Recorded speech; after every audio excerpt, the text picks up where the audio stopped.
What I love about our corner is that although I am the chef and owner of all three, each one is very distinctively different. 3 different restaurants, 3 different names, 3 different menus, but yet because they're all next to each other, I think still this corner feels like one giant family.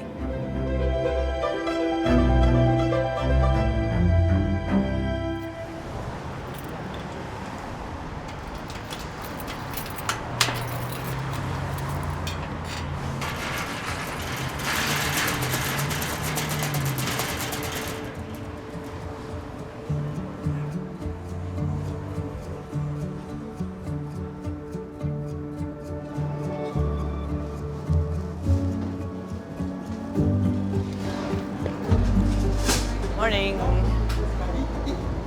Hi guys, how's everything? Hi. Good? Good. I'm just thinking, let's try to make those choux pastries a little bit drier. I'm Nancy Silverton, and I'm the co-owner of the Mozza Group. I have 3 restaurants on the corner of Highland and Melrose. Pizzeria Mozza, Osteria Mozza, and Chi Spacca. Is that the vinaigrette? Yeah, cilantro salsa verde. Can I get a spoon? Yes, chef, right here.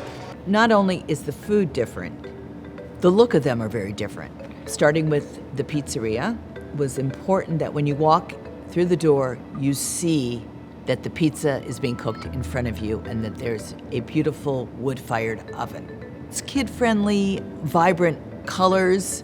It's a little bit more crowded, but we wanted it to feel just very lively. The focus of the pizzeria is pizza.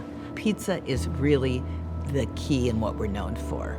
Now, when you walk into the Osteria, you're hit right in the face with this giant marble bar. I made sure that that bar was very heavily decorated. I started a collection, which I have to say has dwindled over the years because people steal them, of all these kind of whimsical brass animals. And then there's great round white lights, which to me were designed to kind of mimic balls of mozzarella. But at the Osteria, I think we're really known for our pasta, which I think, work really hard at trying to honor the Italian tradition of the way pasta is made.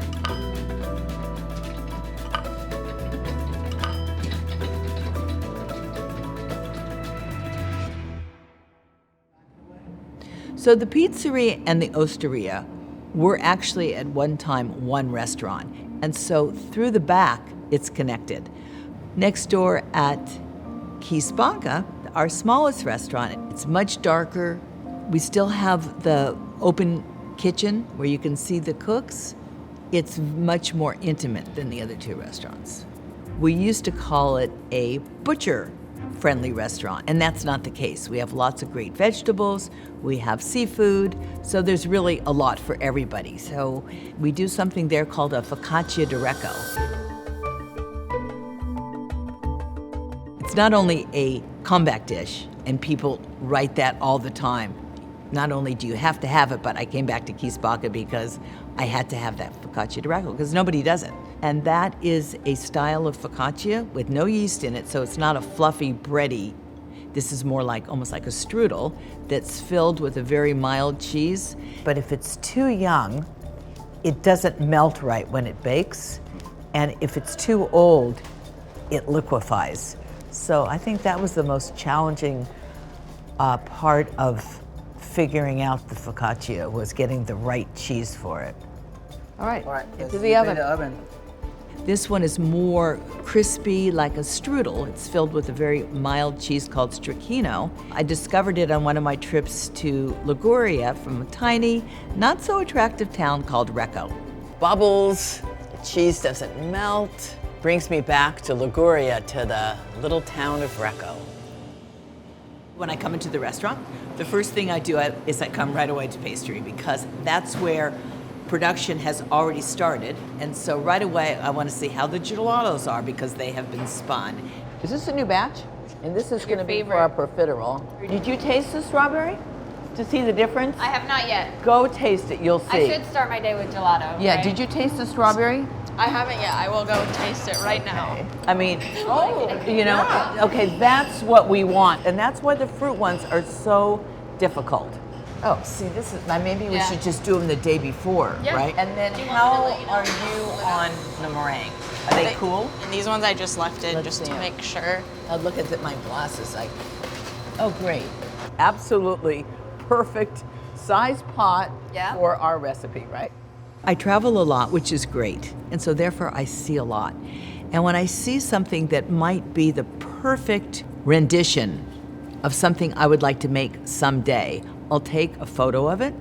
You want to see an inspirational photograph? For instance, right now we're working on a profiterole dish. I was at a restaurant in New York and her profiteroles were perfect. It was the right texture of caramel that spilled over. And so I'm able to come back with that picture and say, look this is what we're doing that's not right. And then I pull out of my mental file a way that I used to make caramel. And I think this is that caramel that's gonna make that perfect look. And now that profiterole is about ready to go on the menu. I'm gonna attempt to show Katie that new caramel. Oh, but that's the one with the... we need to heat this. Yeah. The butter we're gonna add at the end, Yep. okay? So as soon as you start to There's that bubbling. you start adding the sugar, but just like enough to coat the top of it, There. Okay. like that. All right. When I make it like this. Yeah. But nobody else does. That seems to be heating up really nicely. Yeah, and it's also really that. glossy, and it's not gonna soak into our profiterole. No. Make a bite without I the will make a inside. bite. Right here. Not, I mean, I know it's a dessert and I know it's sweet, but do you think it's too sweet? Okay. So, good? Yeah. I feel like we cook what people really want to eat, and therefore we are very successful. The other thing is they could eat it a handful of times a month. There's a certain amount of craveability that goes into our food that not all restaurants can master that. For instance, at the pizzeria, one of my bucket lists many, many years ago was to figure out how to make a pizza. And then the question was, what are my pizzas that I want to make? I have a little house in Umbria where I go every summer, and near my house is a very neighborhood pizzeria. And they had a pizza on their menu that I loved, and it was a fennel sausage and crema pizza. I guess I love it because it was inspired not only by summers in Italy, but also because there was a key component on that pizza that I had never seen anywhere before, and it was crema. What is crema? And they brought out a bowl of the crema. It's like, oh, it's lightly whipped cream. And so the base of this pizza, although it also has mozzarella, is lightly whipped cream on the bottom. And it makes the pizza. When customers come in, they'll say things like, I don't know how you do all this. And it's like, me? The idea of a village is understated. Really importantly is the first thing you do when you arrive at the restaurant should be what? Clock in. Great. After you've clocked in and you legally can work, Look at the floor plan. look at the floor plan. And we added the burrata and peach back on the menu today. Has anyone not seen that dish? But I do have this cocktail of the day for you. It's called a Division Bell. And we now have a vanilla bean panna cotta. Brush it on top of the puff pastry, and then we score it with some raspberry jam, and it bakes up like this nice, jammy, crispy puff cookie that we're serving on top of the panna cotta. The lamb is 2 ribs. They grill them together, and then they cut it down the middle and split it open, and it gets plated like that. This into here, right? Okay, go ahead and do it. I've got to go over to the pizzeria and check with Herbie. He's working on that rotolo.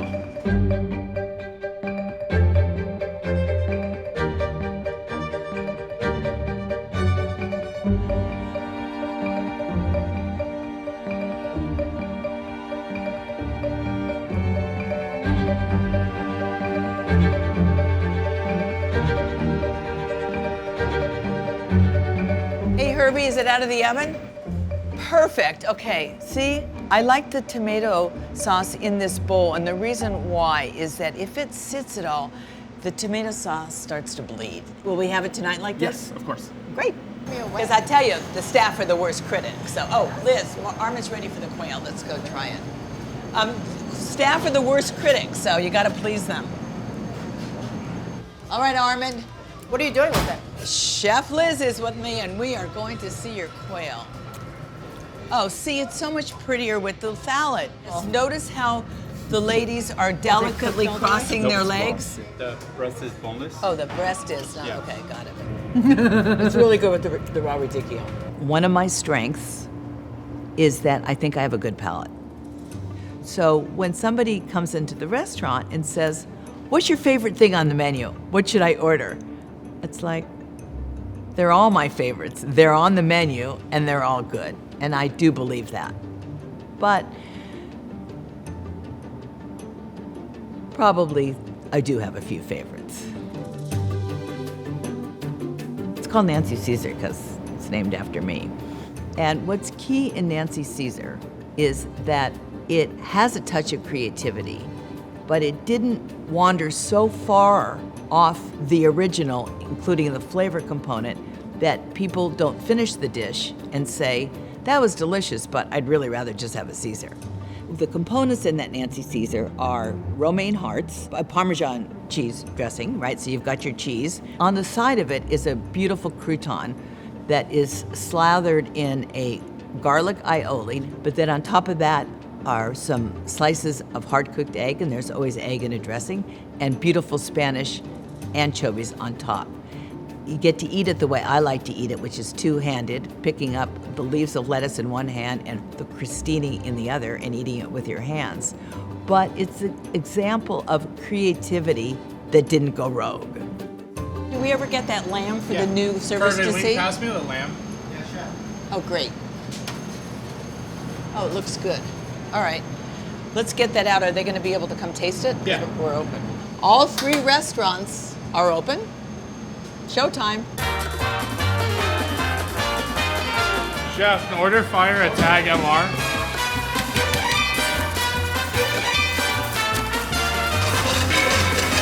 So we're really on a roll. Spicy.